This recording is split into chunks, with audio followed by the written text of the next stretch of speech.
నమస్తే, తెలుగు రాజ్యంకి స్వాగతం. నేను మీ సంధ్య. భారతీయ సినీ చరిత్రలో ఒక్కొక్క రాష్ట్రానికి ఒక్కొక్క దాంట్లో దిగ్గజాలను మనం చూడడం జరిగింది. ఆయా విభాగాల్లో ఆయా రాష్ట్రాలకు సంబంధించి కీర్తి కిరీటాలు వీళ్ళ వల్ల వచ్చాయి అనడంలో ఎలాంటి అతిశయోక్తి లేదు. అందులోనూ మన సౌత్ స్టేట్కి సంబంధించి తెలుగు, తమిళ, కన్నడ, మలయాళం భాషలకు సంబంధించి దర్శకుల పాత్ర అనేది ఎంత కీలకమో మనందరికీ తెలుసు. దాంట్లో ఒక బాలచందర్ గారు కావచ్చు, బాలు మహేంద్ర కావచ్చు, విశ్వనాథ్ గారు కావచ్చు, దాసరి నారాయణరావు గారు కావచ్చు, అలాగే కన్నడకు సంబంధించి పుట్టన్న కనగర్ కావచ్చు, ఇలా చెప్పుకుంటూ పోతే అనేక మంది దర్శక దిగ్గజులు వాళ్ళు సృష్టించిన సునామీలు కావచ్చు. ఇప్పటికీ వాళ్ళు లేకపోయినా వాళ్ళ గురించి మనం మాట్లాడుకుంటున్నాం. దాంట్లో ఈ మధ్యకాలంలో అంటే చిన్న చిన్న ఇతివృత్తాలను తీసుకొని దాన్ని ఒక గ్రామీణ నేపథ్యానికి సంబంధించి కావచ్చు, లేదు యాజ్ టీజ్గా మన ప్రపంచాన్ని తెర మీద చూపించడం కావచ్చు, కొందరికే సాధ్యమవుతుంది. అందులో తనదైన ఒక పంథాతో ఎన్నో చరిత్రలు సృష్టించి ఈయన మిగతా వాళ్ళకంటే ప్రత్యేకమంటూ ఒక పుస్తకాన్ని రచించుకున్న వ్యక్తి ఎవరైనా ఉన్నారు అంటే ఆయన భారతీరాజా గారు. ఎందుకనంటే ఎంతోమంది హీరోయిన్లను, టెక్నీషియన్స్ను ఇలా చెప్పుకుంటూ పోతే చాలామందిని తెలుగు తమిళ ఇండస్ట్రీకి ఆయన పరిచయం చేయడం జరిగింది. ఆయన మన మధ్య లేకపోవడము, కాలం చేయడము అనేది సినీ పరిశ్రమకు తీరని లోటు. చాలా ఆలస్యంగా వీడియో చేస్తున్నాము. చేయడానికి కూడా అనేక రకాల కారణాలు ఉన్నాయి ఆలస్యం అవ్వడానికి. మరి భారతీరాజా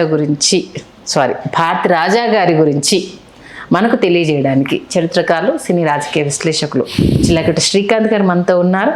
ఆయన మాటల్లో మరిన్ని వివరాలు. శ్రీకాంత్ గారు నమస్తే. నమస్కారం సంధ్య గారు. మన తెలుగు రాజ్యం సినిమా ప్రేక్షకులు ఎంతగానో ఎదురు చూసిన వీడియో ఇది. ఆలస్యం ఎందుకు చేశారు అంటూ కూడా ప్రశ్న రావడం జరిగింది. బట్ మీరు భావోద్వేగానికి లోనవ్వడము, ఆయన గురించి ఇప్పుడే నేను చెప్పలేను అనేసి అని చెప్పడం వల్ల వీడియో ఆలస్యం అయింది అనేసి మన ప్రేక్షకులకు తెలియజేస్తూ, భారతీరాజా గారి గురించి మీకు ఆయన పేరు వినగానే ఫస్ట్ గుర్తుకు వచ్చే విషయం ఏంటి? పెరియమామ చిన్నస్వామి దేవర్ పూర్తి పేరు. 85 సంవత్సరాల క్రితం తేనీ జిల్లా అలీనగరంలో జన్మించిన చిన్నస్వామి దేవర్ గారు ఆయనలో ఉన్నని సృజనని వెలికి తీసుకోవడానికి, సృజనని సానబెట్టుకోవడానికి, తన సృజనని ప్రపంచానికి పరిచయం చేసుకోవడానికి, తన స్వరాన్ని వినిపించడానికి, దృశ్యమానం చేసి భారతీయ సినిమాని ఆయన సరికొత్త కాంతులు ఎనడానికి బయలుదేరినటువంటి వ్యక్తి. అన్నిటికంటే ముఖ్యంగా భారతీరాజా గారు లేకపోతే, స్క్రీన్ నేమ్ భారతీరాజా గారు లేకపోతే ఇళయరాజా గారు లేరు. ఎందుకంటే ఇళయరాజా గారిని తీసుకువచ్చినటువంటి భారతీరాజా గారు నిజంగా జన్మలకి మనం భారతీరాజా గారికి ఎంతగానో రుణపడిపోయి ఉన్నామని మనం చెప్పుకోవాలి, ఒప్పుకొని తీరాలి. ఇళయరాజా గారి సోదరులు నలుగురులో ముగ్గురు పరిశ్రమకి రావడానికి ఇళయరాజా గారు, గంగయ్య అమరన్ గారు, భాస్కరన్ గారు, వీళ్ళు ముగ్గురు రావడానికి భారతీరాజా గారు కారకులు వీళ్ళు. ఆ తర్వాత వీళ్ళందరూ కలిసి ఎస్పి బాలసుబ్రహ్మణ్యం గారితో కలిసి బాలసుబ్రహ్మణ్యం గారి ఆర్కెస్ట్రాలో వీళ్ళందరూ పాలు పంచుకోవటం, రూమ్మేట్స్ అయినటువంటి వీళ్ళందరితో చాలామందికి సంఘటన తెలుసో తెలీదో నాకు తెలీదు. భారతీరాజా గారు ఆయన ప్రయత్నాల కోసం ఆయన పరిశ్రమిస్తున్నటువంటి సమయం అప్పటికి శ్రీధర్ గారు, మహేంద్రన్ గారు, బాలచంద్ర గారు తమిళ సినిమా పరిశ్రమని విపరీతంగా ప్రభావితం చేసినటువంటి దర్శకులు. అయితే భారతీరాజా గారు తనదైనటువంటి ఒక దారిని ఎంచుకొని ఆ దారిలో ప్రయాణించాలి అనుకుంటున్నటువంటి సమయంలో ఏంటంటే ఆయన చెబుతున్నటువంటి కథలకు కావచ్చు, ఆయన అనుకుంటున్నటువంటి పాత్రలు రూపు కట్టి అవి తెర మీదకు రావటానికి అప్పటి నిర్మాతలు ఇంకా మానసికంగా సంసిద్ధం కానటువంటి సమయంలో ఆయన ఒకంత అసహనానికి గురయ్యారు. ఒకరోజు వీళ్ళు ఉంటున్నటువంటి గదిలో బాలసుబ్రహ్మణ్యం గారు, ఏంట్రా వాళ్ళందరూ చాలా పెద్ద డైరెక్టర్లు, వాళ్ళకి టాలెంట్ లేకనా, లేకపోతే వాళ్ళకి అసలు వాళ్ళ దగ్గర కథలకి కుదరవ లేకనా, ఏంట్రా నీ అసహనాన్ని వ్యక్తపరుస్తావు, వాళ్ళందరికీ అవకాశాలు వస్తున్నాయి నీకు రాదని నువ్వంటావు, ఏంటి నీలో అంత టాలెంట్ ఉందా, నువ్వు అంతలా అందరినీ నువ్వు ప్రభావితం చేసేయగలవా, ఎవరి చేతనైనా నటనని రాబట్టుకోగలను అంటున్నావు అని చెప్పి బాలసుబ్రహ్మణ్యం గారు ఒకంత చులకన భావంతో, తృణీకార భావంతో భారతీరాజా గారిని తోలనాడారు. ఇదంతా ఇళయరాజా గారు అందరూ గదిలో ఉండగా జరిగితే వెంటనే భారతీరాజా గారు, నీ మొహం, నువ్వు పాడే అసలు పాటలు అనుకుంటున్నావా, చాలా గొప్పగా పాడుతున్నానని అనుకుంటున్నావు, ఏదో ఒక సింగర్ కావాలి కాబట్టి స్టాండ్ బై సింగర్గా నీ దగ్గర పాడిస్తున్నారని వెంటనే ఈయన అన్నాడు. అనేటప్పుడు, ఏంట్రా నువ్వు నా పాటల గురించి నువ్వు నన్ను అనేంతటి వాడివా, నాలో నిజంగా ప్రతిభ ఉంది, దాన్ని నేను సానబెట్టుకుంటున్నాను, నువ్వేంట్రా నా పాటని పరీక్షించేంతటి వాడివా, నువ్వు నాకు కితాబులను లేకపోతే రంధ్రాన్వేషణ చేసేంతటి మనగాడివా నువ్వు అని బాలసుబ్రహ్మణ్యం గారు. భారతీరాజు గారు, నీ మొహం అసలు సౌందరరాజన్ గారి గొంతు ఎలా ఉంటుంది, ఘంటసాల గారి గొంతు ఎలా ఉంటుంది, పిబి శ్రీనివాస్ గారి గొంతు ఎలా ఉంటుంది, నీది ఒక గొంతేనా, పీల గొంతు వేసుకొని పాడుతున్నావు, నీ మొహం, నువ్వు మిమిక్రీ చేస్తావు, మిమిక్రీ చేయడం తప్ప నీకు ఇంకేమొచ్చు, మన స్టేజ్ల మీద నీ మిమిక్రీ తర్వాత 4 పాటలు పాడతావు, మిగతావంతా మా స్కిట్స్ వాటితోనే కదా మనం చేస్తున్నాము అని చెప్పి ఈయన ఒక మాట అన్నాడు. పరిస్థితి ఎంత దాకా వెళ్ళిందంటే ఒకరినొకరు జుట్లు పట్టుకుని కొట్టుకునేంత దూరం వెళ్ళిపోయింది పరిస్థితి. ఆల్మోస్ట్ లిటరల్లీ కొట్టుకునేంత దూరం వెళ్ళిన తర్వాత భాస్కరన్ గారు, ఇళయరాజా గారు, గంగయ్యమరన్ గారు చాలా కష్టపడి వీళ్ళని విడదీసి కూర్చోబెడితే ఇద్దరు గసపోస్తూ వస్తారు ఇలా ఉంటే అప్పుడు భారతీరాజా గారు అన్నట్టు, ఏరా ఎవరి చేత అయినా ఏ రసాన్ని అయినా నేను సరిగ్గా తీసుకున్నాను, ఇప్పుడైనా ఒప్పుకుంటావా అన్నారంట. అబ్బా, నిజంగా అంత సీరియస్ డిస్కషన్ ఆయన. ఎవరి చేతైనా ఏ రసాన్నైనా నేను ఒలికించగలను, ఆ ఆవేశాన్ని రప్పించగలను, ఆ ఉద్రేకాన్ని తెప్పించగలను, ఇప్పుడైనా ఒప్పుకుంటావా బాలు మణి అనేవాళ్ళు. బాలు మణి, ఇప్పటికైనా ఒప్పుకుంటావా మణి అని భారతీరాజా గారు. That is Bharathiraja. ఒక్కసారిగా బాలసుబ్రహ్మణ్యం గారు పక్కమని పక్కాలు నవ్వేశారంట. మామూలు కాదురా నువ్వు అని రే పెద్ద డైరెక్టర్ అయిపోతావురా పో అని బాలసుబ్రహ్మణ్యం గారు అనటం. తర్వాత 16 వైదినులే ఆ సినిమా, శ్రీదేవి గారి 16 ఏళ్ల వయసులో ఆవిడ నటించిన సినిమా. కమల్ హాసన్ గారిని, రజనీకాంత్ గారిని ఒక్కసారిగా, వాస్తవానికి ఏంటంటేనండి, బాలచంద్ర గారు రజనీకాంత్ గారిని, కమల్ హాసన్ గారిని పరిచయం చేసినప్పటికీ వాళ్ళిద్దరికీ స్టార్డమ్ కాకుండా సూపర్ స్టార్డమ్ తీసుకొచ్చినటువంటి డైరెక్టర్ భారతీరాజా గారు. ఒప్పుకొని తీరాలి. మనకు 16 వైదినులే విషాదాంతం అండి తమిళంలో. అవును. తెలుగులోకి వచ్చేటప్పటికి రాఘవేంద్రరావు గారు దానిని సుఖాంతం చేశారు. తమిళంలో భారతీరాజా గారు ఎంత గొప్పగా తీశారు, తెలుగులో రాఘవేంద్రరావు గారు కూడా దాన్ని అంత గొప్పగా తీయలేదని మనం అనకూడదు, చాలా తప్పు. Difference between Bharathiraja and Raghavendra Rao గారు. 16 వైదినులే రాఘవేంద్ర గారి అభిమానులు ఒకసారి పరిశీలించండి. తమిళంలో ఆవిడని లోబరుచుకునేటటువంటి డాక్టర్ ఊరికి వచ్చిన తర్వాత శ్రీదేవి గారిని ఆ పర్టికులర్ షాట్ వాళ్ళిద్దరూ చేయి పట్టుకుంటారు. ఒక చెరువు దగ్గర ఒక నీటి దీని దగ్గర చేయి పట్టుకుంటే అక్కడ భారతీరాజా గారు చాలా ఫ్లాట్గా, చాలా సహజంగా, అతను ఏ తువ్వాలతో అయితే వెళ్ళుంటాడో ఆ తువ్వాలే అతని భుజం మీద ఉంటుంది. అటు వైట్ ప్యాంటు, డాక్టర్ కదా అని.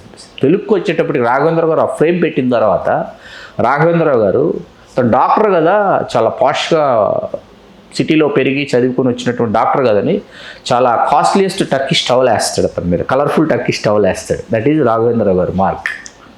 డిఫరెన్స్ బిట్వీన్ రాఘవేంద్రరావు గారు అండ్ భారతీరాజా గారు. రాఘవేంద్రరావు గారిని వెళ్ళి ఎందుకు ఈ సినిమాను సుఖాంతం చేశామని కొంతమంది తమిళ జర్నలిస్టులు వెళ్ళి అడిగారు. ఇది ఒక కావ్యం కదా మాకు, తమిళంలో అద్భుతంగా తీశాడు భారతీరాజా, నువ్వేంటి సుఖాంతం చేసావంటే 16 ఏళ్ల వయసులో అమ్మాయికి అన్ని కష్టాలు అవసరమా, నాకు సుఖాంతం చేయాలనిపించింది, అందుకని సుఖాంతం చేశానని చెప్పాడు ఆయన. That is the greatness of Raghavendra Rao గారు. అలా చేశారు కాబట్టి అంత హిట్ అయింది తెలుగులో. 16 ఏళ్ల వయసు తమిళంలో ఆయన చేసి తెలుగులో ఈయన చేసిన కొత్త జీవితాలు మొదటి సినిమా తెలుగులో. భారతీరాజా గారు, హరిప్రసాద్ గారి హీరో, సుహాసిని గారి హీరోయిన్. చాలా మందికి తెలియని విషయం ఏంటంటేనండి, తమ్తననం పాట చాలా గొప్ప పాట ఇళయరాజా గారి కంపోజింగ్లో.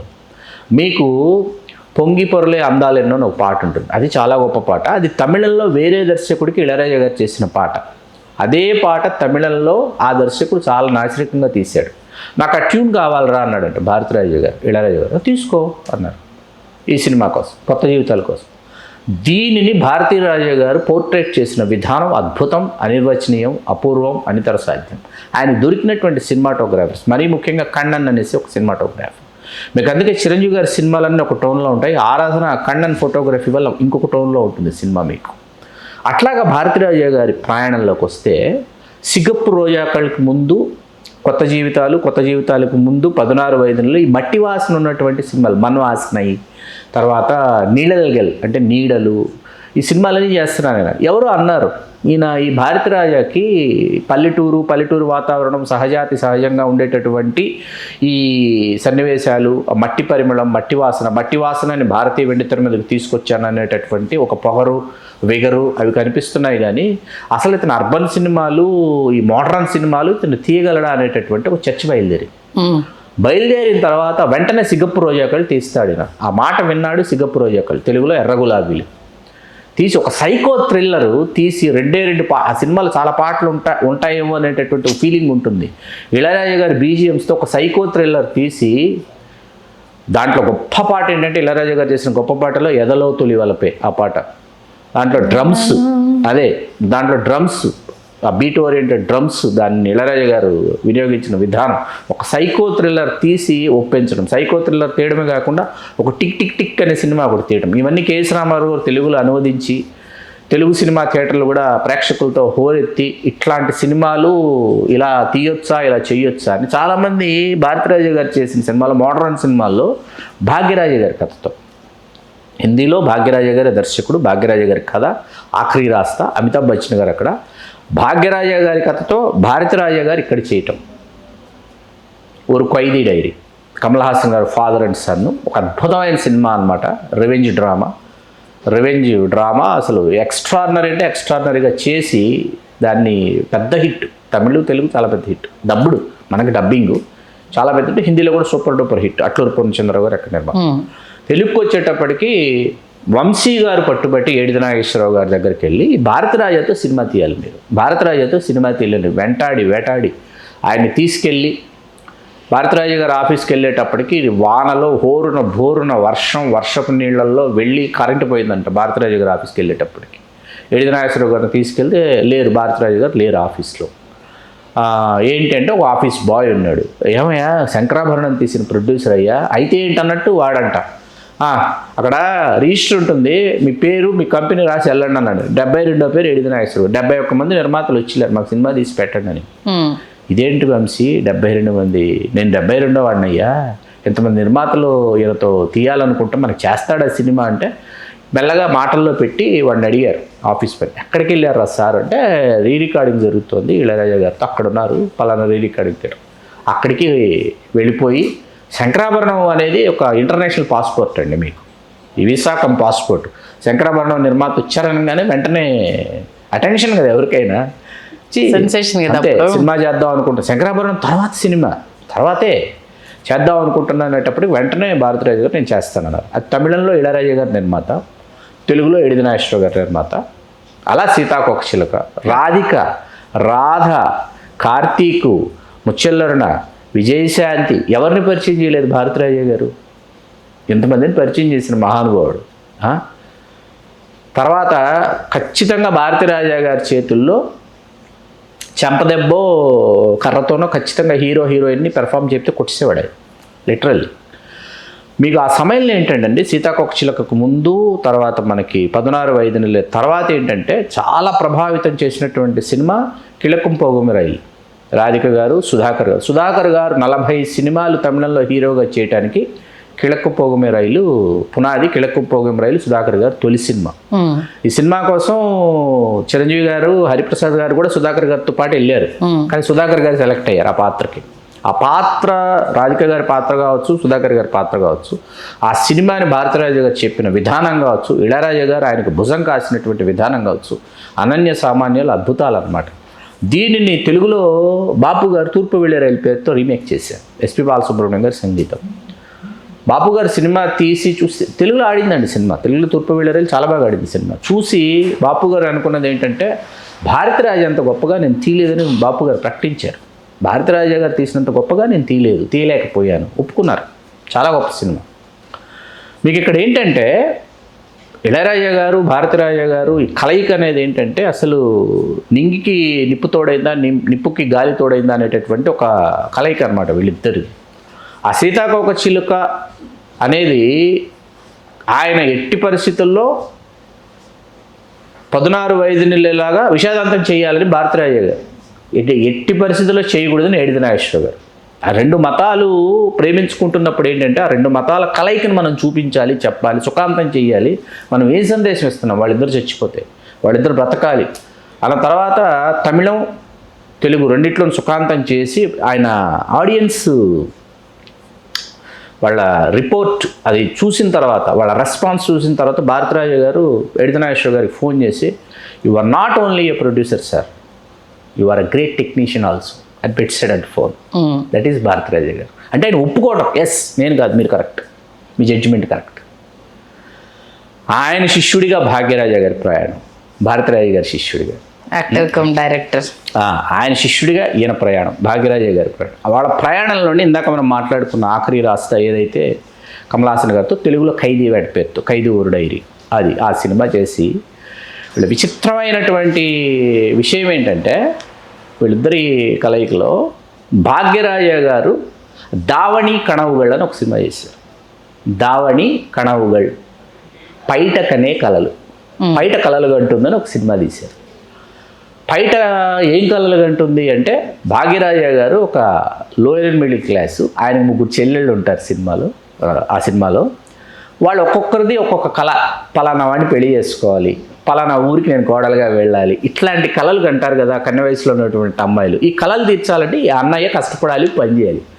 ఇతను కష్టపడి సినిమాలోకి వెళ్ళి హీరో అవుతాడు. అక్కడ డైరెక్ట్ చేసేది భారతరాజా గారు, డైరెక్టర్ క్యారెక్టర్ భారతరాజా గారు అక్కడ ఆయన డైరెక్షన్ చేస్తుంటారు. శివాజీ గణేషన్ గారు అద్భుతమైన పాత్ర ఈ సినిమాలో. శివాజీ గణేషన్ గారు చనిపోతారు, ఎక్స్ మిలిటరీ మేజర్, చాలా బాగుంటుంది ఆయన. అక్కడెక్కడో చర్చిల మధ్యలో భాగ్యరాజా గారు సరదాగా, భాగ్యరాజా గారు ఏమన్నారంటే, భారతరాజా గారు శివాజీ గణేషన్ గారు ఇద్దరు దేవరు కమ్యూనిటీకి చెందినటువంటి వాడు, ఇద్దరు సేమ్ కమ్యూనిటీ. మీ దేవరు సార్ని నేను చేసేస్తున్నాను డైరెక్షన్ అన్నట్లు, ఏదో మీ ఇంకా చేయలేదు అన్నట్లు ఏదో ఒక చర్చ వచ్చేటప్పటికి భారతరాజు గారు అలా తలూపి వెళ్ళి కూర్చుని ఒక కథ రాసుకుని, ఎప్పుడు ఏ కథ రాసుకున్నా మొదట ఇళయరాజా గారికి చెప్తారు. భారతరాజు గారు చెప్పి ఇళయరాజా గారి జడ్జిమెంటు, ఇళయరాజా గారికి నచ్చిందా నచ్చలేదని అనుకుంటారు. కథ అయితే పూర్తి చేసేసి చెప్తే, నాకు ఈ కథ నచ్చలేదురా అన్నాడంటే ఇళయరాజా. ఏంటి కథ నచ్చకపోతే ఇప్పుడు ఏంటి చేయవా సంగీతం అంటే, కథ నచ్చలేదని చెప్పారే కానీ సంగీతం చెయ్యని చెప్పలేదు అన్నాడంటే. ఓకే, సరే మరి అయితే సందర్భాలు చెప్తాను ఇవ్వు అని చెప్పి ఇద్దరు మ్యూజిక్ సిట్టింగ్స్ డిస్కషన్స్ జరుగుతున్న తర్వాత అద్భుతమైనటువంటి స్వరాలు ఇచ్చేస్తున్నాడు ఇళయరాజా. కథ బాగాలేదన్నావు కదరా, ఇంత బాగా ఇస్తున్నావు ఏంటి సంగీతం అంటే, కథ బాగాలేదన్నాను కానీ ఆ సందర్భాలు దానికి సంగీతం కావాలంటున్నాయి అన్నాడంటే ఇళయరాజా. అదే మొదల్ మర్యాదై తెలుగులో ఆత్మబంధువు. ఓకే, మనిషికో స్నేహం మనసుకో దాహం లాంటి పాటలు, పట్టి తెచ్చానులే పండు వెన్నెల లాంటి పాటలు, ఇట్లాంటి అద్భుతాలు ఆచార్య ఆత్రేయ గారి కళ్ళలోంచి జాలువారు తెలుగులో అలా దిద్దుకున్నటువంటి ఆత్మబంధువు. దాన్ని తెలుగులో స్రవంతి రవికిషోర్ గారు వాళ్ళు అనువదించి దాన్ని తెలుగు ప్రేక్షకులందరూ థియేటర్లకు హోరెత్తి 60 సంవత్సరాలు పైబడినటువంటి ఎప్పటికీ శివాజీ గణేషన్ గారికి మనిషికో స్నేహం మనసుకో దాహం, ఒక తోడు ఉండాలి, మన మంచో మన చెడో మన కష్టమో మన సుఖమో మన బాధో మన ఆనందమో పంచుకోవడానికి ఒక తోడు ఉండాలని చెప్పేసి ఒక రాధా గారితో శివాజీ గణేషన్ గారికి ఆ అమలిన శృంగారం లాంటి వాళ్ళిద్దరి మధ్య అనుబంధాన్ని తెరకెక్కించినటువంటి తీరు అద్భుతం, అమోఘం. అలా గొప్ప దర్శకులు భారతరాజు గారు. తెలుగులో ఆయన చేసిన ఆరాధన కావచ్చు, డైరెక్ట్ సినిమాలు కొత్త జీవితాలు కాదు 4, సీతాకోక చిలక, సూపర్ స్టార్ కృష్ణ గారితో జమదగ్ని, చాలా బాగుంటుంది సినిమా. ఇది ఫస్ట్ సినిమా, ఇదని తెలియదు. కొత్త జీవితాలు అనేది తెలియదు, మొదటి సినిమా. తర్వాత సీతాకోక చిలక, ఆరాధన, జమదగ్ని పొలిటికల్ డ్రామా, చాలా బాగుంటుంది. కృష్ణ గారు రిపోర్టర్ కదా. అవును, ఆ సినిమా చాలా బాగుంటుంది. ఇళయరాజా గారు అద్భుతం. కృష్ణ గారు ఇళయరాజా గారి పాటలు, కృష్ణ గారి సాంగ్స్, అసలు భారతరాజా గారి పిక్చరైజేషన్ ఇవన్నీ అద్భుతంగా ఉంటుంది సినిమా. ఎందుకంటే తెలుగులో ఎక్కువ కంటిన్యూ చేయలేకపోయారు. తమిళ ఆయన చేసిన 40 సినిమాలే అండి, తెలీదా మీకు? 40 సినిమాలే, చాలా తక్కువ సినిమాలు చేశారు, చాలా గొప్ప సినిమాలు చేశారు. తక్కువ సినిమాలే ఆయన చేసి. ఆరాధన ఒకటి ఫ్లాప్ అయింది కదా. యావరేజ్ అండి, ఫ్లాప్ యావరేజ్. అంత మంచి సినిమా ఎందుకు ఎక్కలేదు అనేది ఇప్పటికీ. అది ఎందుకు అన్నది ఏమిటంటే మీకు ఇక్కడ ఆ ప్రశ్న ఎలా ఉంటుంది అంటే, అది తమిళ వాసన గుబాళించింది తెలుగులో. మెయిన్ అంటే చిరంజీవి గారిని అంత దేశీయత విషయంలోకి వచ్చేటప్పటికి తమిళ వాసన గుబాళించింది. అక్కడ సత్యరాజ్ గారు, రేఖా గారు వాళ్ళు చేశారు. కడలూరు కవితಗಳು, అక్కడ చాలా పెద్ద హిట్ సినిమా. అది తెలుగులోకి వచ్చేటప్పటికి ఏమైందంటే సేమ్ లొకేషన్స్కి వెళ్ళిపోయారు. సేమ్ లొకేషన్స్కి వెళ్ళిపోవటం వల్ల మన తెలుగు నేటివిటీకి దూరం అయిందని అనిపించింది సేమ్ లొకేషన్స్కి వెళ్ళటం వల్ల. కానీ మనకి సినిమాటిక్ ఎక్స్పీరియన్స్ మాత్రం అద్భుతంగా ఉంటుంది. అందులో మళ్ళీ ఎక్కడ ఎవరికి ఏ విధమైన సుహాసిని గారిని అంతే అద్భుతంగా ఆయన చూపించినటువంటి తీరు. అలా ఒక దశలో ఇళయరాజా గారికి భారతీరాజా గారికి మనస్పర్ధలు రావడం, రెహమాన్ గారితో అంతే గొప్పగా భారతీరాజా గారి సంగీతం చేయించుకోవటం అనేది మామూలు విషయం కాదు. మనకి తెలుగులో రానా అనేసి ఒక సినిమా వచ్చింది. రానా అంటే అర్జున్ గారి హీరో, భారతీరాజా గారు డైరెక్ట్ చేశారు. అర్జున్ గారు ఇన్వెస్టిగేటివ్ ఆఫీసర్, హీరో నానా పటేకర్ గారు. చాలా మంచి సినిమా.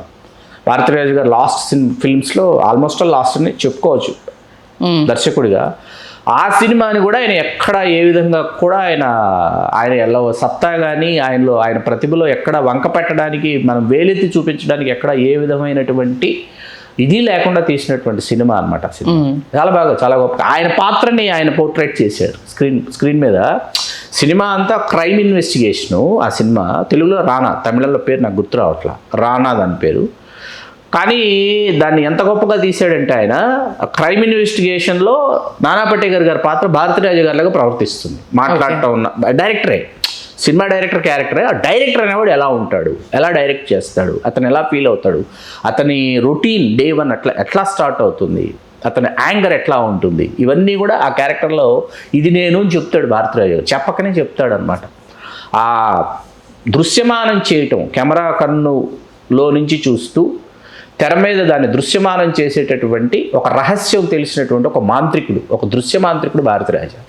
తర్వాత యాక్టర్గా కూడా అద్భుతమైన క్యారెక్టర్స్. మామూలుగా పాత్రలా అండి, మామూలు పాత్రలా ఏంటి, యువాలో ఆ పాత్ర ఏంటి. ఇప్పుడు భారతీరాజా, బాలు మహేంద్ర గారు, భారతీరాజా గారు వీళ్ళందరూ ఏంటంటే, భాగ్యరాజు గారు వీళ్ళంతా ఒక సినిమా దర్శకులకి వాళ్ళు వెళ్ళాలనుకుంటున్నటువంటి దారిలో ఉన్న ముళ్ళని పక్కన తీసి రాళ్లనేరి ఒక పూలదారి పరిచారు. ఆ పూలదారి మీద మీకు మణిశంకర్ గారు, మణిరత్నం గారు, శంకర్ గారు వీళ్ళందరూ వచ్చారు. ఆ పూల రహదారి మీద పూలు పరిచేస్తున్నాయి. అప్పటికే రాళ్ళు గుచ్చుకుంటాయని రాళ్ళు తీసేశారు, ముళ్ళు గుచ్చుకుంటాయని ముళ్ళు ఏరేశారు. వీళ్ళందరూ చేసిన పని ఆ దారిలో మణిరత్నం గారు, శంకర్ గారు చాలా అద్భుతమైన సినిమాలు చేశారు నటుడిగా. అందుకే మణిరత్నం గారు యువాలో మనకు తెలుగులో ఆ పాత్ర పేరు కొవ్వూరు వెంకయ్య మంత్రి అని చెప్పి ఆయన చేశారు. నర్రా వెంకటేశ్వర గారు అద్భుతంగా డబ్బింగ్ చెప్పారు. చాలా అద్భుతమైనటువంటి పాత్ర. అట్లాగే దాదాపుగా ఆఖరి సినిమా తిరుచిత్రాలారం వల్ల తాత, తండ్రి, మనవడు అనేటువంటి ఆ 3 పాత్రలు వాళ్ళు ముగ్గురు చేసినటువంటి భారతీరాజు గారు, ప్రకాష్ రాజ్ గారు, ధనుష్ గారు.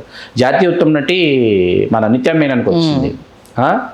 అలాగే ఆ సినిమాలో ఆయన పోషించినటువంటి పాత్ర, ఆయన లేని లోటు, ఆయన ప్రభావం ఎంతమంది మీద ఉంది అంటే సాధారణమైన విషయం కాదండి. భారతీరాజా గారు లాంటి ఇంకో దర్శకుడు పుట్టడం అనేది, ఆయన తనయుడు మరణించకుండా ఉండి ఉంటే, ఆ పుత్రశోకం లేకుండా ఉండి ఉంటే ఆరోగ్యంగా భారతీరాజు గారు ఇంకొంతకాలం జీవించి ఉండేవారని అనిపిస్తుంది. అయితే సహస్రచంద్ర దర్శనం పూర్తి చేసుకుని 84 పూర్తి 85వ ఏట ఆయన నిష్క్రమించడం అనేది, ఆయన నిష్క్రమించిన అతి తక్కువ సినిమాలు తీసినా ఎక్కువ ప్రభావం చూపించినటువంటి దర్శకుడు భారతీరాజు. చాలా ఎక్కువ ప్రభావం. అప్పటివరకు మూస ధోరణిలో సెట్లు వేసి ఉన్నదానికి చర్మగీతం పాడేసి లైవ్ లొకేషన్స్కి వెళ్ళిపోదాము, ఎందుకు అంతంత భారీ సెట్టింగ్స్ అనేసి న్యాచురల్ వేలో సినిమాలు తీయొచ్చు అని చూపించిన వ్యక్తి భారతీరాజా గారే కదా.